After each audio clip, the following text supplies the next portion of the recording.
स्वागत है आप सभी का नई वीडियो में। मैं अपने पति को रोज़ खाने में जहरीली दवा मिलाकर पिलाती ताकि मेरा पति बीमार होकर मर जाए और मैं अपने आशिक से शादी कर लूं। मेरे पति को खून की उल्टी आई और वो मर गया।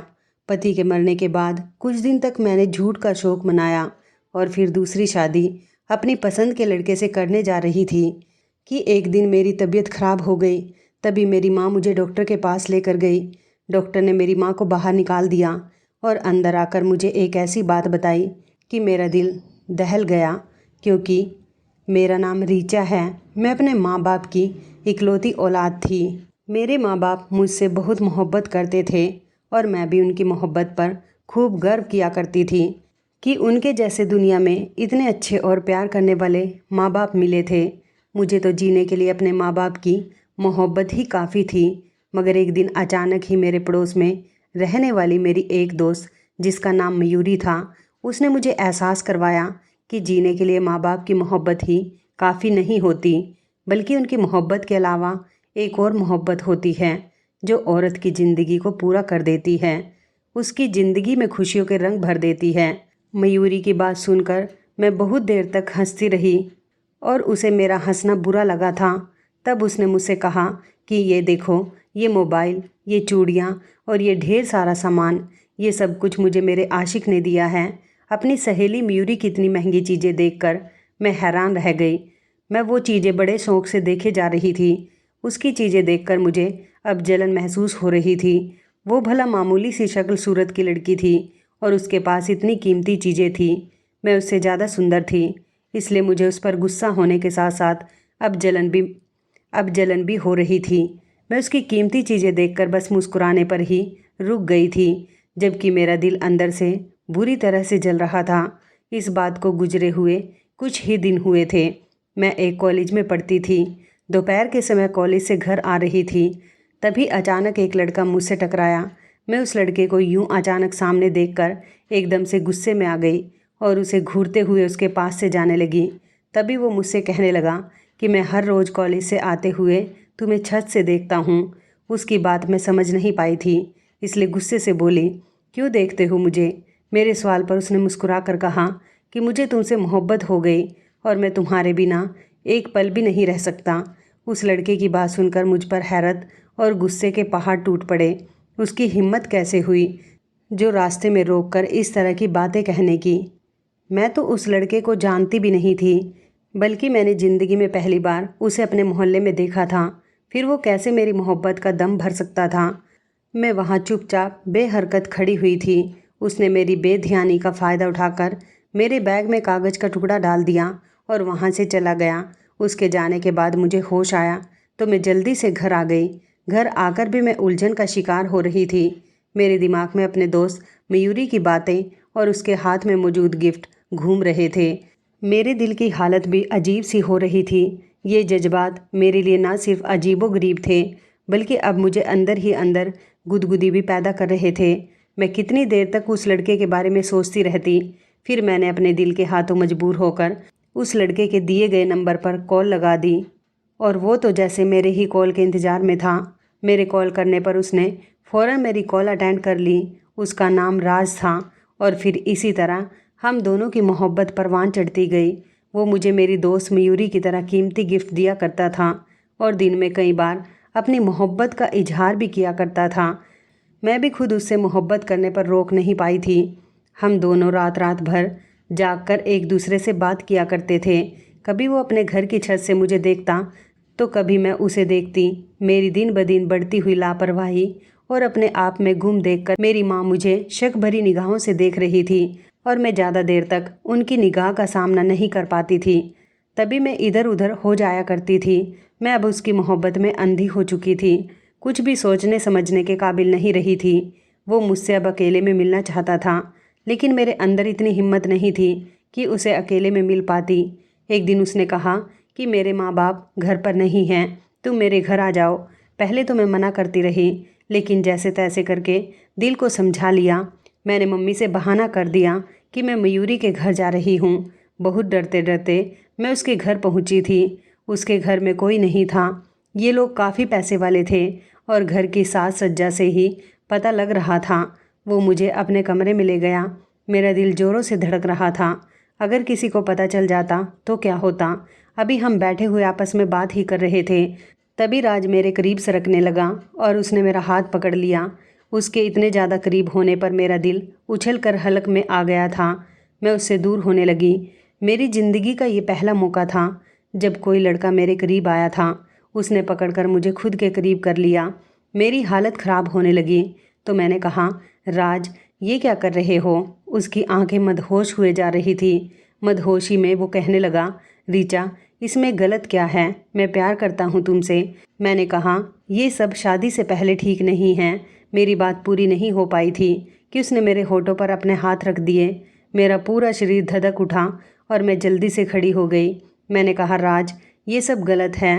राज ने फिर से मुझे पीछे से बाहों में भर लिया। मेरा दिमाग मुझे समझा रहा था कि ये सब कुछ गलत है, लेकिन मेरा दिल तो राज की बाहों से निकलने को कर ही नहीं रहा था। राज की बाहों में मुझे दुनिया जहान का सुकून मिल रहा था। उसकी बाहों में मदहोश हुए जा रही थी। मैं अपने होश खो बैठती इससे पहले ही बाहर से राज के माँ बाप की आवाज़ आई और शायद वो लोग वापस आ चुके थे और राज को आवाज़ लगा रहे थे। राज ने जल्दी से घबराहट में मुझे पर्दे के पीछे छुपा दिया और बाहर चला गया। मैंने देखा कि राज के माँ बाप राज को लेकर अपने कमरे में चले गए तो मैं भी जल्दी से मौके का फ़ायदा उठाकर बाहर निकल आई थी। मेरा दिल धड़क रहा था। घर आते ही मैंने खुद को जल्दी से कमरे में बंद कर लिया। जो कुछ भी मेरे साथ हुआ था उसे याद करके मेरे दिल में ज़ोर से गुदगुदी होने लगी थी। अब तो मैं राज की और भी ज़्यादा दीवानी हो गई थी। धीरे धीरे पढ़ाई से मेरा दिल हटने लगा था कि तभी उन्हीं दिनों मेरे माँ बाप ने मेरा किसी और जगह रिश्ता तय कर दिया। मेरे माँ बाप ने मेरी मर्जी जाने बगैर ही मेरे लिए लड़का ढूंढ लिया था। मेरा होने वाला पति एक बहुत बड़ी कंपनी में अच्छे पद पर जॉब करता था। वो मुझसे उम्र में लगभग 10-11 साल बड़ा होगा, मगर उसकी शानदार नौकरी के लालच ने मेरे माँ बाप को मजबूर कर दिया था। वो मेरे जोड़ का बिल्कुल नहीं था। वो ना सिर्फ मुझसे उम्र में बड़ा था बल्कि शक्ल सूरत भी उसकी मामूली सी ही थी। जब पहली बार मुझे अपने अचानक तय हुए रिश्ते का पता चला तो मैंने पूरे घर में शोर मचा दिया था। मैंने अपने माँ बाप को साफ साफ मना कर दिया। इस पर मेरी माँ ने मुझे बहुत खरी खोटी सुनाई थी। वो कहने लगी कि तुम्हारी शादी वहीं पर होगी जहाँ तुम्हारे माँ बाप चाहेंगे। इनकार किया तो तुम्हें अपने माँ बाप का मरा हुआ मुँह देखना होगा। मैं अपने माँ बाप की बात सुनकर चुप हो गई और रात से सारे संबंध तोड़ डाले। कुछ ही दिनों बाद मैं अपना टूटा हुआ दिल लेकर अपने पति के घर आ गई। उसका घर काफ़ी बड़ा था। उसके माँ बाप भी मुझ पर बहुत प्यार लुटाते थे, मगर मेरा दिल इतना सब कुछ पाकर भी खुश नहीं था। मैं अब राज से बिछड़ने के सदमे में थी। मेरा पति मुझ जैसी कमसीन लड़की पाकर बहुत खुश था। वो मुझे हर समय खुश रखने की कोशिश किया करता था, मगर मुझे अपने पति की शक्ल से ही नफरत हो चुकी थी। मैं हर समय उसकी कोशिशें नाकाम बनाती रहती और अपने रूम में कैद हो जाती। मगर उन्हीं दिनों मुझे एहसास हो चुका था कि मेरा पति जो मुझसे उम्र में बड़ा था वो गुस्से में रहता था। उसका गुस्सा काफ़ी तेज़ था। कुछ भी चीज़ अगर उसकी मर्ज़ी के ख़िलाफ़ हो जाती तो वो पूरा घर सर पर उठा लिया करता था। मैं अपने पति के गुस्से से बहुत ज़्यादा डर जाया करती थी। कभी कभी तो अकेले में खूब आंसू बहाती रहती और अपने पुराने प्यार को याद करके सोचती रहती कि काश वो मेरी ज़िंदगी में होता। मेरी सास काफ़ी अच्छी औरत थी। वो मुझे अपने पति के डांटने के बाद बहलाया करती थी। कभी कभी अपने बेटे की इस गलत हरकत पर मुझसे माफ़ी भी मांग लिया करती थी। अपनी सास का इतना बड़ा दिल देखकर, उनका प्यार देखकर मैं हैरान हो जाती और अपने पति का गुस्सा भूल जाया करती थी और अपने पति की सेवा में अक्सर ऐसे लग जाती कि जैसे कि हमारे बीच कोई कड़वाहट ही नहीं रही थी। लेकिन अब मैं पति की धूप छाँव वाली तबीयत से परेशान हो चुकी थी। कभी कभी तो वो मुझ पर बहुत ज़्यादा मेहरबान हो जाता, ऐसे जैसे दुनिया में सबसे ज़्यादा वही मुझसे मोहब्बत करता है, और कभी कभी छोटी सी बात से नाराज़ हो जाता, जैसे कभी नहीं मानेगा। एक दिन मेरे सास ससुर किसी करीबी रिश्तेदार की शादी में गए हुए थे। मैं घर में अकेली थी। तभी मेरा पति गुस्से में घर आया। मैं उसके तेवर देखकर बहुत सहम गई थी। मैं फालतू में ही किचन के काम निपटाने के लिए किचन में घुस गई। मुझे फिजूल के काम निपटाता देखकर मेरे पति का पारा और भी हाई हो गया। वो मेरे पीछे आकर खड़ा हुआ और मुझे खूंखार नज़रों से देखते हुए कहने लगा, मैं कब से घर आया हुआ हूँ, तुम्हें इतनी भी फुर्सत नहीं मिली कि मुझे चाय पानी का ही पूछ लूँ। मैं कांपते हुए अपने पति की तरफ देखने लगी। फिर उसे कँपकँपाते हुए शब्दों में कहा कि मैं आपके लिए अभी चाय लाती हूँ। मेरी बात सुनकर वो किचन से चला गया और मैं जल्दी जल्दी चाय बनाने लगी। जैसे ही गर्मा गर्म चाय मैं अपने पति के सामने रखने लगी, वो गुस्से से मुझे घूरने लगा। फिर एक घूंट चाय का भरकर उसने चाय का कप मेरी तरफ उछाल दिया और मुझ पर चीखने लगा, कितनी गंदी चाय बनाती हो।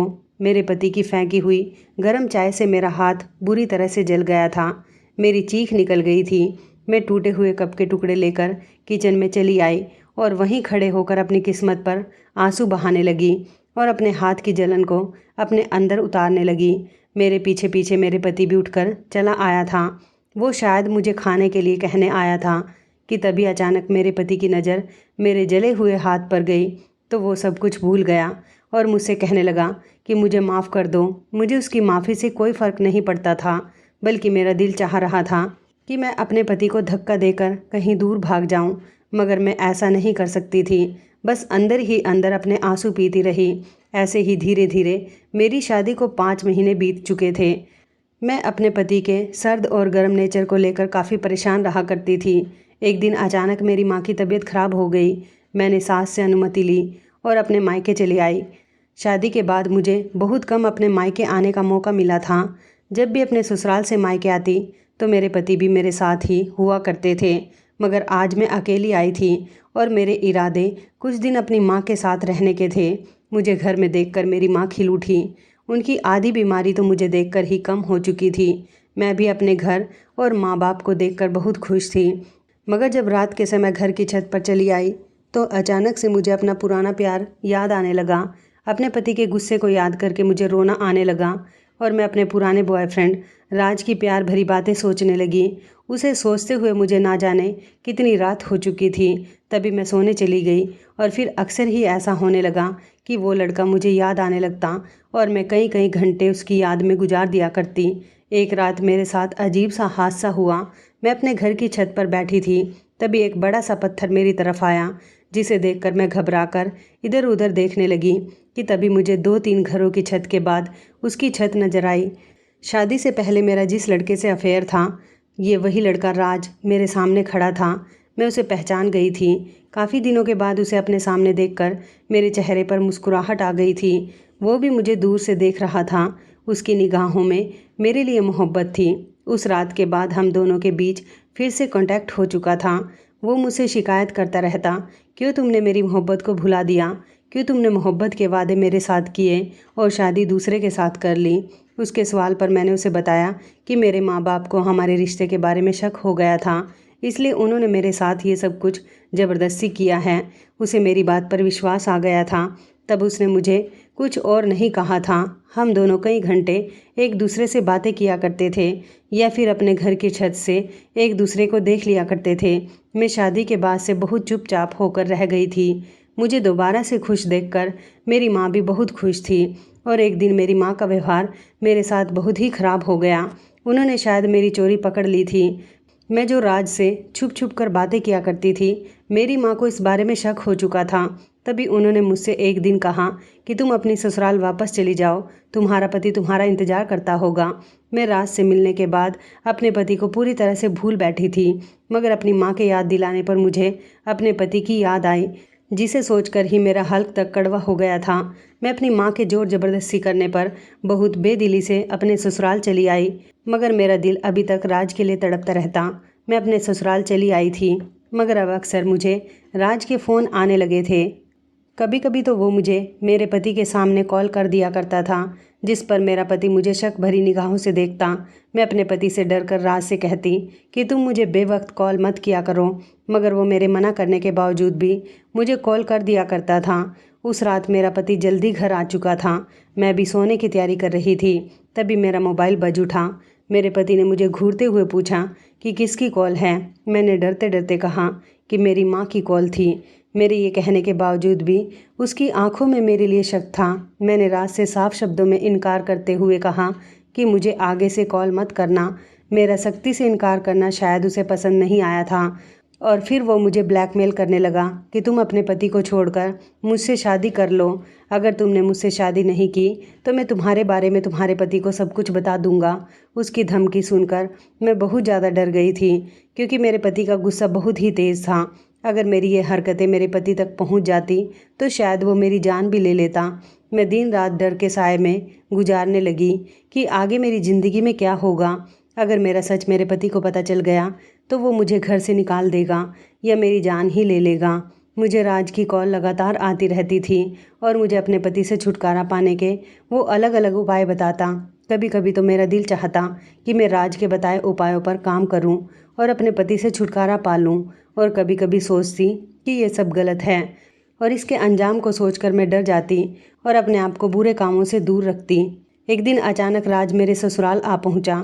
उसने पहले मुझे कॉल कर बता दिया था कि मैं तुम्हारे घर के बाहर तुम्हारा इंतज़ार कर रहा हूँ। अगर 5 मिनट के अंदर तुम मेरे पास नहीं आए तो मैं तुम्हारे घर आ जाऊँगा।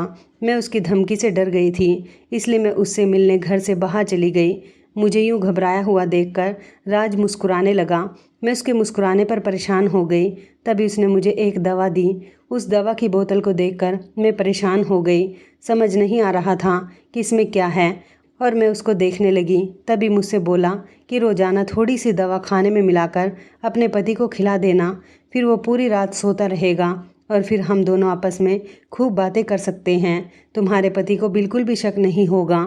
मैं वो दवा लेकर घर आ गई और फिर उसकी बात मानते हुए उस दवा की थोड़ी सी मात्रा अपने पति के खाने में मिलाने लगी और हर रोज़ दवा मिलाकर वह खाना अपने पति को खिलाने लगी। मगर मुझे नहीं पता था कि ये जहरीली दवा है जो धीरे धीरे मेरे पति को मौत के घाट उतारने का काम कर रही थी। मेरा पति अब दिन ब दिन कमज़ोर होता जा रहा था। उसकी आंखों के आसपास गड्ढे पड़ने लगे थे, जिस पर मेरी सास बहुत ही चिंता में पड़ चुकी थी। मैं भी अपने पति को देखा करती कि कहीं मेरी दवाई खिलाने की वजह से तो नहीं हो रहा। फिर एक दिन अचानक मेरे पति की मौत हो गई और मेरे घर में कोहराम मच गया था। मेरे पति की मौत पर मुझे तो जैसे सांप सूंघ गया था। मुझे अब समझ आया कि मैं अपने पति को दवाई दे रही थी, वो दरअसल उसकी मौत का सामान था। मुझे अब खुद पर अफसोस होने लगा, मगर मुझे यह भी खुशी थी कि मेरे कंधों से बोझ खत्म हो चुका था। मेरे माँ बाप भी मुझे विधवा देखकर बहुत परेशान हो चुके थे। कुछ दिनों बाद मेरे माँ बाप मुझे अपने घर ले आए और मेरे पति को मरे 2 महीने गुजर चुके थे। मेरे माँ बाप ने मेरी दूसरी शादी तय कर दी। मैंने इस बार अपने माँ बाप के फैसले पर कोई आपत्ति नहीं जताई थी, क्योंकि इस बार मेरे माँ बाप ने मेरा रिश्ता राज से तय किया था और उनके फैसले पर मेरी मर्जी भी शामिल थी। मेरी शादी को अभी कुछ ही दिन बाकी रह गए थे कि तभी अचानक मेरी तबीयत बिगड़ गई। मुझे कमजोरी महसूस होने लगी। मेरी रंगत मुरझाती जा रही थी और मेरा सिर बुरी तरह चकराने लगा। मुझे बीमार देखकर मेरी माँ काफ़ी परेशान हो चुकी थी। तभी वो मुझे ज़बरदस्ती अस्पताल ले गई। मैं हॉस्पिटल गई तो मेरी जान निकल गई, क्योंकि जो मुझे खबर मिली वो मुझे हैरान कर देने वाली थी। मैं प्रेग्नेंट थी और मेरा चेकअप करने वाला डॉक्टर कोई और नहीं बल्कि मेरे पति का दोस्त था। मैं उसे अच्छी तरह से जानती थी। वो मेरी शादी में भी आया था, 2 बार मेरे पति के साथ भी घर आया था। मैं उसकी नज़रें खुद पर टिकी देखकर घबराहट का शिकार हो चुकी थी। उसने मुझे बहुत ही नफ़रत भरे शब्दों में खबर सुनाई थी। मैं ज़िंदगी का दूसरा सफ़र तय करने जा रही थी। ये खबर सुनकर परेशान हो चुकी थी। मेरा परेशान चेहरा देखकर मेरे पति का दोस्त मुझसे कहने लगा, शायद आपको इस खुशखबरी ने परेशान कर दिया है। मैंने फ़ौरन गर्दन ना में हिलाई। फिर वो मुझसे कहने लगा कि मैं सब कुछ जानता हूँ। मुझे पता है कि मेरे दोस्त को आपने ही मारा है। उसके इतने विश्वास से कहने पर मैं बहुत ज़्यादा डर चुकी थी। तब मैंने घबराकर उससे पूछा कि आप ऐसे कैसे मुझ पर इल्ज़ाम लगा सकते हैं। तब वो मुझसे कहने लगा, मैं आप पर इल्ज़ाम नहीं लगा रहा, बल्कि मेरे पास इस बात का सबूत भी है। मेरा दोस्त अपनी मौत से कुछ दिन पहले मेरे पास आया था। मैंने उसका चेकअप किया और उसकी रिपोर्ट देखकर मैंने उसे कहा था कि तुम्हें कोई जहरीली दवाई दी जा रही है, जिसका असर सीधा तुम्हारे दिल पर हो रहा है। किसी दिन अचानक ही तुम्हारी मौत हो सकती है। मेरी बात को उसने मजाक में उड़ा दिया था, मगर जब दूसरी बार वो मेरे पास आया तो उसकी हालत बहुत ख़राब थी। अपने लड़खड़ाते हुए दोस्त को थामकर मैंने पूछा था क्या बात है, तुम्हारी हालत इतनी ख़राब कैसे हो रही है? तब उसने कहा था कि तुमने मुझे सच कहा था, मुझे स्लो पॉइजन दिया जा रहा है और वो देने वाला कोई और नहीं बल्कि मेरी पत्नी है। मैं अपनी पत्नी से बहुत प्यार करता हूँ, मगर उसने मेरे प्यार और मेरे भरोसे को ठेस पहुँचाई है। मैं अपने दोस्त की बात सुनकर हैरान हो चुका था। तब मैंने उससे पूछा कि तुम्हारी पत्नी ऐसा क्यों कर रही है? उसने मुझसे कहा था कि मेरी पत्नी का किसी और के साथ अफेयर चल रहा है। उसे ये सब देखकर बुरी तरह दिमागी धक्का लगा था। तब से उसने जीने से अच्छा मौत को गले लगाना जरूरी समझा था। अपने किए पर मैं बुरी तरह शर्मिंदा हो रही थी। मैंने पराये मर्द के पीछे भागकर एक अनमोल और सच्चा रिश्ता खो दिया था। मुझे रोता देखकर मेरे पति का दोस्त मुझसे कहने लगा कि तुम जैसी औरतों की जगह सलाखों के पीछे होती है। मैं उसके सामने हाथ जोड़कर बोली, मुझे जेल में मत भेजो, तुम जो कहोगे मैं करने को तैयार हूँ। मेरी बात सुनकर वो मुझे ऊपर से नीचे तक देखने लगा। उसने मेरे सामने शर्त रख दी कि तुम मुझसे शादी कर लो, नहीं तो मैं तुम्हें जेल भिजवाने में 1 सेकंड भी नहीं लगाऊंगा। मुझे उसकी शर्त आसान लगी। तब मैंने झट से हाँ कह दी। अपने माँ बाप को भी इस बात के लिए राजी कर लिया था। कुछ ही दिन बाद मैं उसकी पत्नी बनकर उसके घर चली आई थी। धीरे धीरे मुझ पर यह राज खुल गया था कि उसने सिर्फ अपने दोस्त का बदला लेने के लिए मुझसे शादी की थी। वह दिन रात जानवरों की तरह मुझसे काम करवाता और मैं दिन भर भूखे प्यासे रहकर उसके घर को संभालती थी। मुझसे कहीं गलती हो जाती तो वो मुझ पर जुर्म के पहाड़ तोड़ने में कोई कसर नहीं रखता था। मेरे पास अब कोई दूसरा चारा भी नहीं था। एक दिन मैं घर का काम निपटाकर हॉस्पिटल जाने के लिए निकली ही थी। मेरी डिलीवरी के दिन करीब आ रहे थे कि तभी रास्ते में राज मुझसे टकराया। वो गुस्से के मारे मुझ पर चीखने लगा। मैं अपनी ज़िंदगी उसके कहने पर नर्क बना चुकी थी। मैंने उसे नफ़रत से देखते हुए बहुत ही गुस्से से कहा कि तुम्हारा मेरे ऊपर इस तरह चीखने का कोई हक नहीं है। तब उसने मुझे गालियाँ देते हुए कहा कि तुम इस भूल में मत रहना कि मैंने कभी तुमसे मोहब्बत की थी। मैं ना पहले तुम्हारी मोहब्बत में मरा जा रहा था और ना अब मरा जा रहा हूँ। मैं तो तुम्हारे साथ टाइम पास करना चाहता था, तुम्हारे शरीर को हासिल करना चाहता था, मगर तुम मेरे काबू में नहीं आ रही थी। इसलिए मैंने अपना गुस्सा ठंडा करने के लिए तुम्हारा घर बर्बाद कर दिया। उस शैतान की बात सुनकर मुझे बहुत बड़ा धक्का लग चुका था। जैसे तैसे अपनी जान छुड़ाकर मैं वहाँ से आई। मेरे दूसरे पति ने अब अपनी पसंद की लड़की से शादी कर ली थी और वो उसके साथ बहुत खुश रहता है। उसने तो मेरी नौकरानी से भी बुरी हालत कर दी थी। वो कहता है कि जिस तरह तुमने मेरे जान से प्यारे दोस्त को तड़पा तड़पा कर मारा है, मैं भी उसी तरह तुम्हें तड़पा तड़पा कर अपने दोस्त का बदला लूँगा। ज़िंदगी में बस अब एक ही खुशी नज़र आती है कि जब मेरा बच्चा इस दुनिया में आ जाएगा तो उसके सहारे ज़िंदा रह लूँगी। लेकिन भगवान ने यहाँ पर भी मेरे हिस्से में दुख ही दिए। जब मेरी डिलीवरी का समय हुआ तो मैंने एक मरे हुए बच्चे को जन्म दिया। मैं उस समय बहुत ही बिलख बिलख कर रो रही थी। भगवान ने मेरा सब कुछ छीन लिया और ये शायद मेरे ही पापों की सज़ा थी। मैंने अपने इतने प्यारे प्यार करने वाले पति को खुद अपने हाथों से खो दिया था और मेरा बच्चा भगवान ने छीन लिया।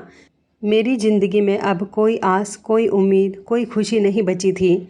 मैं जब भी अपनी ज़िंदगी के बारे में सोचती हूँ तो मुझे खुद से नफ़रत होने लगती है। यह एहसास मुझ पर बुरी तरह हावी होने लगा है कि मैंने यह खूबसूरत और इतने पवित्र रिश्ते को एक गैर मर्द के बहकावे में आकर मौत के मुंह में धकेल दिया था। काश मैं अपने पति को इज्जत देती, उसकी मोहब्बत को समझती तो मेरा घर आज बर्बाद ना होता। कभी कभी अच्छी चीज़ खोने के बाद ही हमें एहसास होता है कि हमने कितना बड़ा नुकसान उठाया है। तो दोस्तों, कहानी को लेकर अपनी राय ज़रूर दें। क्या रीचा को सज़ा मिलनी चाहिए? क्या रीचा माफ़ी के लायक है? तो इस कहानी के बारे में आपकी क्या राय है? कमेंट करके ज़रूर बताइएगा। दोस्तों, आपको हमारी ये कहानी कैसी लगी? आप हमें कमेंट बॉक्स में ज़रूर बताएं। यदि आपके पास भी ऐसी कोई प्यारी सी कहानी है या फिर ऐसी कोई कहानी जिससे कुछ शिक्षा मिले तो आप हमारे साथ उसको ज़रूर शेयर करें। दोस्तों, यदि आपको हमारी ये वीडियो अच्छी लगे तो आप हमारी इस वीडियो को लाइक शेयर ज़रूर करें और ऐसी ही दिल को छू लेने वाली प्रेरणादायक कहानियाँ सुनने के लिए हमारे चैनल को भी सब्सक्राइब करें। यदि आप हमें फेसबुक पर देख रहे हैं तो आप हमारे फेसबुक पेज को लाइक और फॉलो ज़रूर करें। तो दोस्तों, फिर मिलते हैं ऐसी ही ज़बरदस्त कहानी या टिप्स के साथ नई वीडियो में। तब तक के लिए धन्यवाद। आप सभी अपना ख्याल रखना। आपका दिन शुभ व मंगलमय हो।